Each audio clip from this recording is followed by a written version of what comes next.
Assalamualaikum warahmatullahi wabarakatuh. Selamat datang di video ini. Saya Lisa Mariati. Inilah the tutorial by Lisa yang akan membahas tentang langkah-langkah dalam berbagai hal.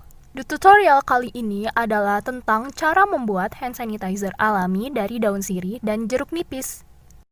Seperti yang sudah diketahui, saat ini merupakan masa new normal dari pandemi COVID-19 dan saat ini juga saya sedang KKN Mandiri dari rumah.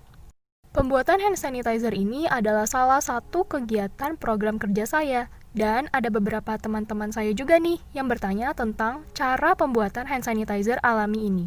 Oh ya, sebelumnya hand sanitizer ini saya recreate dari video Universitas Airlangga tentang pembuatan hand sanitizer dari daun sirih. Untuk videonya bisa cek linknya di description box ya. Oke, langsung aja kita ke tutorialnya.